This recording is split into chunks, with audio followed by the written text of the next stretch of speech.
All right, so I'm Christina Mueller, and I'm chatting today with John Wohlfert. And John, I love the story of your distilling company. I'm wondering first if you can tell us a little bit about yourself.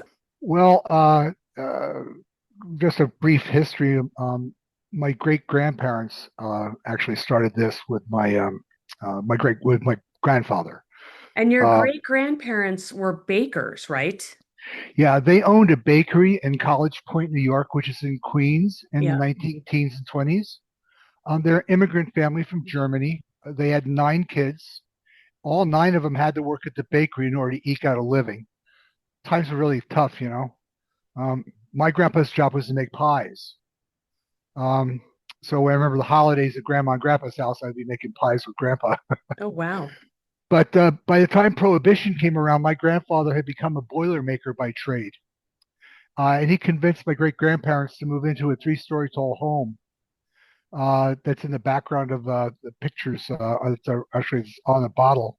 Yeah. Um, and he proceeded to uh, install a boiler in the basement of the building. Yeah. And then he bored holes about this big around through all 3 floors inside the house. And that's where the column for the still went. Oh, gosh. I By thought you were going to say 19 it was heating. no, by 1925, which is there's a picture of them. It's the only picture we have, so we had a mural painted in the tasting room. Yeah. By 1925, they didn't have a struggling bakery anymore. Yeah. Um, they owned 3 thriving bakeries. Bakeries. Well, they could get all the raw materials without government scrutiny. Yeah. So they would make the mash at the bakeries, and it was fermenting. It would smell like bread rising. Yeah. When it was done fermenting, they'd cart it over to the house in the back of this 1924 Ford delivery van, and using a hose, they'd gravity feed it down into the basement. And this was all still in Queens? Yes, yeah, Wow. yeah. So the the condensers were up on the first floor, which in New York is above ground. That's where they would collect all the alcohol, and then they would just gravity feed it back into the van and cart it away. They didn't even need any pumps at the house. The mash would just go right into your city sewer system from the basement. Stop it. Yeah. So we do great grandpa sugar shine, we call it. Yeah. Technically it's a moonshine or a specialty alcohol. We're Yeah. quite proud of it. International Bartender Spirits Competition, it won a silver medal. It was Nice. the highest rated moonshine in the competition. And a Sip magazine in the Best of Northwest Spirits competition gave it a judge's pick award. So we Amazing. like it. Yeah.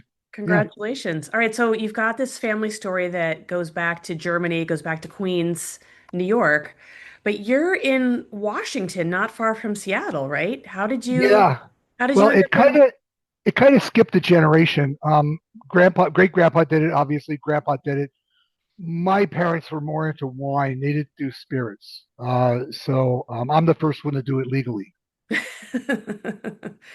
So your parents moved to Washington to No, actually, I moved to Washington. I had many years ago. I had a trucking company, an 18-wheeler, and my girlfriend's folks were from Washington State.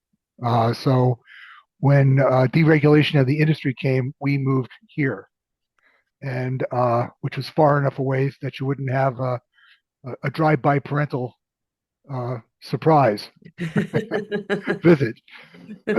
So we settled in the uh, uh, SeaTac area of Seattle, Yep. and I ended up getting involved with technology, and have been involved with tech ever since. So So are you still involved with tech or do you just run the distilling business now? no, I am still involved in tech. I had some ideas that I had for a product, and they decided to make it become reality. And so I was going to retire, but it hadn't rolled out worldwide yet. So I guess they wanted me to stick around for it, so they promoted me. So and now that it's rolled out worldwide, I'm just about ready to pull the trigger and focus on this full time again. Yeah. So here you are, you've got a distilling company in outside Seattle. Yep. You make a range of products, not just the one we're going to talk about. So Yep. what is your most popular product? Well, the most popular product is definitely the coffee liqueurs. Really? Yeah, in regular decaf that we would sell, I would say the most of. That's closely followed by our apple liqueur, Uh-huh. uh, which is the highest rated apple liqueur in the world in every competition it's ever been in. Um, it's uh, it's like drinking grandma's apple pie. It's really good. So Wow. Well, congratulations. That's just incredible that people really gravitate to those products. So I also gravitated to the coffee liqueur. So I'm just going to hold up a little tiny samples that John sent me so we could have this conversation. yeah, So I was so really surprised about is this decaf coffee liqueur yeah, is available as well as regular caffeinated coffee liqueur. yep, So I'd love to chat with you about, first of all, how you came up with the coffee liqueur, and then how you made a decaf product that tastes just as good, like literally just as good. yeah. So Thank you. let's start with the coffee liqueur. Like why did you decide in the first place to do a coffee liqueur? Are you a coffee aficionado? No, actually, Karen, my wife, it's her fault. And her last name is Mueller, right? It is Karen Mueller. Yes. Yep. Absolutely. I was going to mention that. That's kind of fun. Yeah, Yeah. one in And every town. yeah, she's Karen, but not that Karen, I guess. So, Understood. so yeah, though she's been making this stuff since she's been in her 20s. And she started doing the decaf because she wanted to be able to have her favorite drink at night and go to bed and not be wired on caffeine. Hmm. Her favorite drink is a shot of the coffee liqueur and a shot of brandy, something cheap like E&J, on the rocks with some half and half. It's super smooth and velvety. She It's the regular version of it we sent into the International Craft Spirits Competition, and they gave it a bronze medal and complained that it was too thick. And how long ago was that? About 4 years ago, I guess. Okay. And we said, yeah, you don't get it. So we sent it into the International Bartender Spirits Competition, and in that competition, it won gold. It was the highest rated coffee liqueur from a domestic manufacturer, and we tied for second in the world in points. We lost out by 1 point to some small Italian distillery. Like really, what do they know about coffee? I mean, come on, we're from Seattle. Yeah, you can probably do a pretty even shakeout between Seattle and like anywhere in Italy in terms of their passion for coffee. I suppose if you're going to lose out by 1 point, Yeah. it might as well be to an Italian family. So, Yeah. yeah, Okay, so we have Karen to thank for this amazing product then. yep. Yeah, Karen's to thank for a couple of the products, including our basil flavored vodka. Hmm. Yeah. And So is there I mean, do you want to chat about the distilling process with coffee? Is there anything unique, any unique steps that you have to take with the coffee liqueur to make it taste so good? yeah, there is. And it's kind of fun because Karen's original recipe, we really, really, really like the viscosity of it. And when you talk to bartenders that feature the product, they also love the viscosity and the mouthfeel that it creates because it's very unique. Yeah, it is And creamy.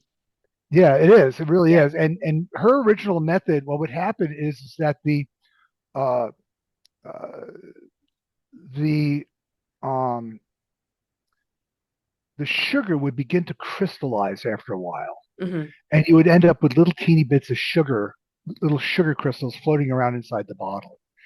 And I thought that was bad. I also saw that in another competitor's product, not competitor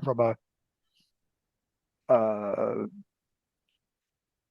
from a liqueur perspective, but just another distillery, Yeah. and they had sugar forming in their glass, and it just didn't. It wasn't attractive. I didn't like it, and I wondered how I could take care of that. Well, certainly one way to do it is to dramatically increase the temperature uh, of the syrup that while you're making it. Okay. Um, and but we've experimented with when to add the coffee to the mixture, where whether or not coffee happens before sugar.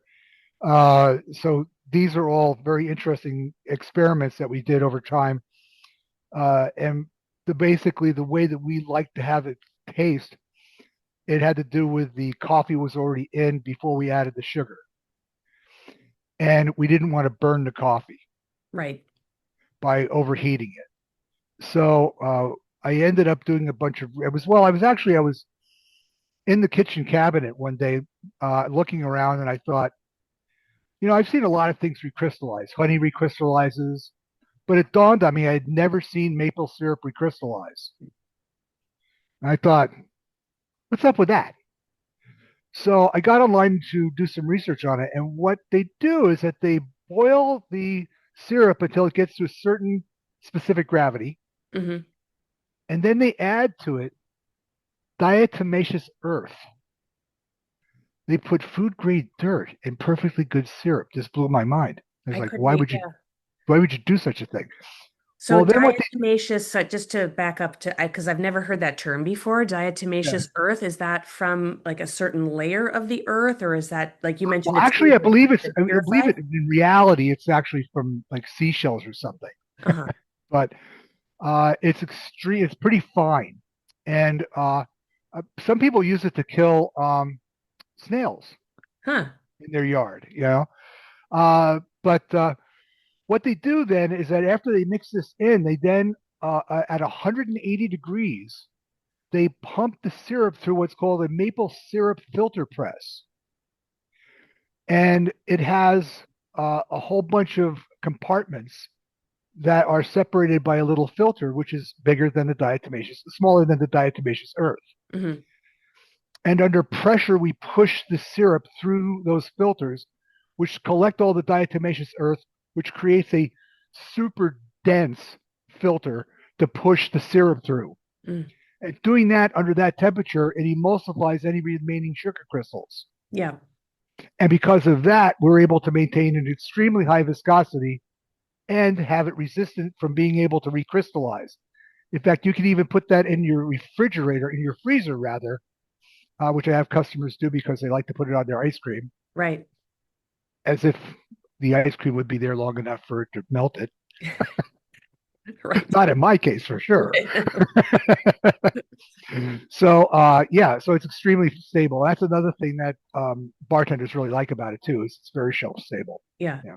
So did you have to then custom build a the filter in which you place the diatomaceous earth or Yeah, I actually bought it from a maple syrup uh, uh, filter manufacturing company.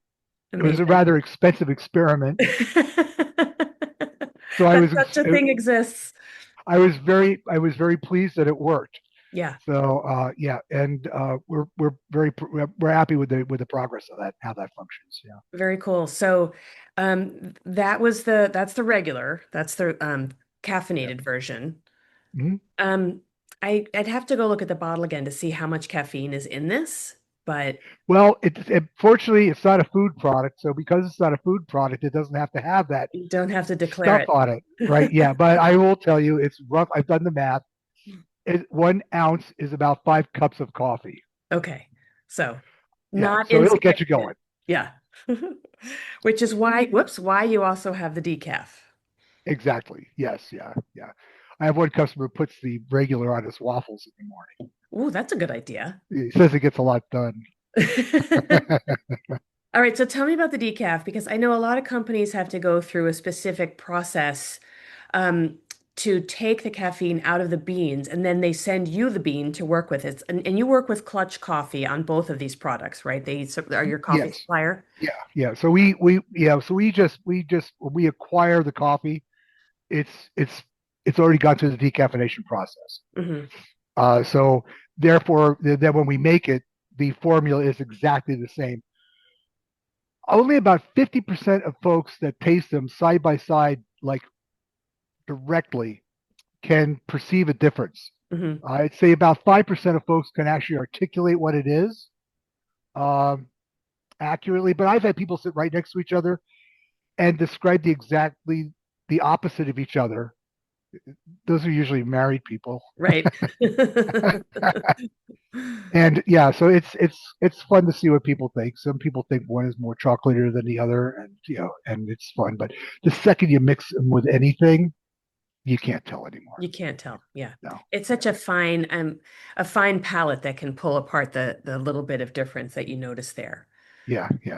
I think of it when I taste it. I sense uh, on the decaf a slight bit more. I would call it not necessarily a bitterness, but and that particular kind of note brings it makes it a little more coffee forward, Hmm. which is probably the reason why Sip Magazine gave it their silver medal. And The regular, not the decaf. yeah, no, the decaf. Yeah, Oh, Sip the decaf. Magazine gave it the decaf their silver medal, making it the best coffee liqueur made in the Northwest. They like that feel of that little bitterness there, and whereas the regular clutch, I think, is a little more chocolatey, Hmm. which is fine, so that's perfectly good. Yeah, why not? And if you're just I just had a small taste of it. I put it in a snifter, Okay. and I thought that was a lovely way to finish a meal. What I suggested when I wrote about it is adding a splash of oat milk just to amplify the coffee aroma a bit, Hmm. because there is sugar already in there. Oh yeah. So, but you have a couple recipes on your website. What's your favorite way to drink the coffee liqueur? And do you do it My in the favorite morning or way, the evening? I like my favorite is espresso martinis, Hmm. and we've got uh, there's quite a few bars in our area that that use this as their you know, featured cocktail drink.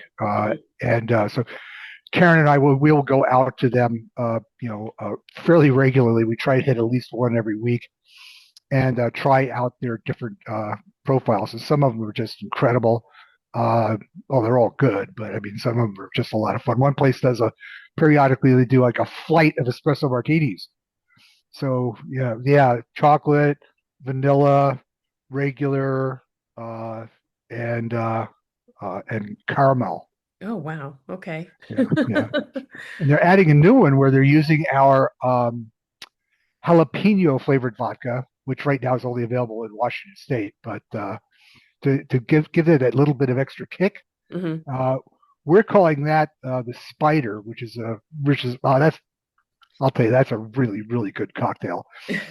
And that is it's like one part of the espresso of the coffee liqueur, and then one part of the jalapeno flavored vodka. Yeah. We call it the spider, so it's kind of fun. Nice. So that's in the evening. If people want to drink this during the morning, of course they can. Oh, absolutely. It can rock your brunch quite nicely. Yes, yes. Because the decaf does still have some alcohol in it. It's decaf, but not alcohol free. So we should No, make they both have the it, same amount of alcohol. Yeah, yeah. So when you drink it in the morning, what is your preferred way to drink it? in coffee. Just straight in coffee. Yeah, just put it in coffee, sweeten the coffee up, and give it an extra super kick. Amazing. Yeah, the viscosity is something that I very much enjoyed about this product. The aroma is really you don't even need to taste it to know what it tastes like because the aroma coming out of the glass is so powerful. Thank you. So, yeah, it's a really beautiful product. So, thank you for Thanks. taking the time Well, to make it. well, thank you. Yeah. Well, Karen makes tiramisu with it. She Uh-huh. soaks the lady fingers in it. We've got customers bring us things like fudge.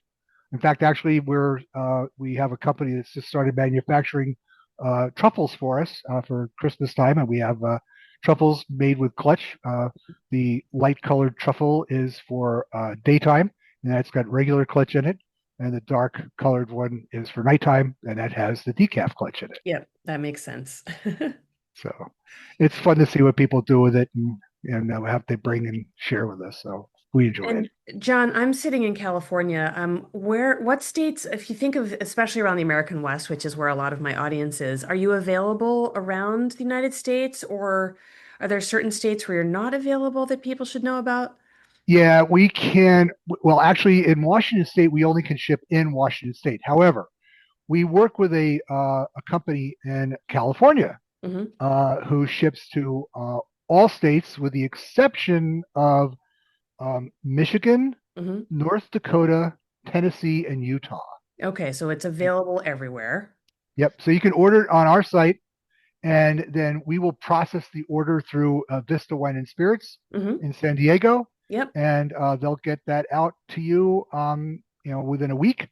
And if you order now, you have time to get it for Christmas. Well, it'll probably take me a couple days to get the podcast up, hopefully by Monday. Cool. And then we'll have plenty of time for the holiday season. So we'll see where this goes. Well, good. Well, we thank you very much. Any other questions we could help you out with and tell you about anything else? I sent you a 7 pack sampler, yes? You sent a 7-pack sampler. I tasted everything, but this is really the one that jumped out at me. So that's really how I wanted to focus our time today. Yeah, yeah. No, that's good. And it really is the one that jumps out for a lot of folks. The the apple, though, is probably my favorite to do tastings with people of. Um, it's so much fun because you'll see them, they'll smell it, and you can see in their eyes they're having a memory, Yeah, you know, and then they'll sample it, and 90% of the time they're within a matter of just a few moments they'll share that memory, yeah, you know, and that's uh, I really get a kick out of that, watching people taste the stuff. And of course, we get very similar reactions with Clutch, where people are like, wow, so that's a lot of fun. So we enjoy it. yeah. And where is Clutch based? They're right near you, right? What's that? Clutch Coffee is based right near you, right? Oh no, we do. Clutch is just the name of our product. We don't. It's not the coffee. It's just the name of the product. Clutch. Yeah. Oh, Clutch well, coffee liqueur. Yeah. I completely misunderstood that. I thought there was a separate company that made the coffee. No, no, no. If you take a look actually at all of our bottles and stuff, Uh-huh. you've got Clutch and you got Decaf Clutch. You have Yeah. Pork. You have Headlight. Yeah. You have High Beam. You have Spark. You have Starter. These are all motorcycle part names. Oh, so there's a story behind the story. Yes. Well, good thing I clarified that. Goodness. So what is the motorcycle story? Well, motorcycles, it turns out, were very heavily used during Prohibition. The outriders, as they would be called, would run out ahead of the bootleggers to make sure the coast was clear. Yeah. Sometimes they would actually deliver product back in the woods where cars couldn't get to, but for the most part, they had a pretty tight relationship between the distiller and or the moonshiner and the bootlegger who would transport the product. So uh, we also happen to have our own uh, motorcycles, and we used to do a lot of riding, not so much anymore. Yeah. But while we were doing research on how motorcycles were used, we came across a company in uh, Indiana called Janus Motorcycles. Hmm. And they build motorcycles that were designed in the 1920s and 30s. And so we got to talking with them, and we came up with a special collaborative product that we did in conjunction with them. And it was based on their Halcyon motorcycle. Hmm. If you go to our website, I think there's still a video that's up there that shows a picture of somebody with a Halcyon motorcycle enjoying some of our stuff and the Halcyon product. And you can see it's a really super cool looking motorcycle. And they actually ended up building this one. Wow. And we take it around to events and things. We have period motorcycle helmets and goggles that people can wear and get their picture taken on it. And it's a Nice. lot of fun. You can check out our Facebook and you can see lots of images that we took recently at the Seattle Cider Summit. Wonderful. Well, I had no idea. I just thought that Clutch was a Northwest coffee company. So I'm glad you clarified that. All good. Yes, yes. Well, then let me ask you about the coffee. Where do you get the coffee from then? It's an Arabic coffee, so Yeah. it comes up mostly out of South America, Okay.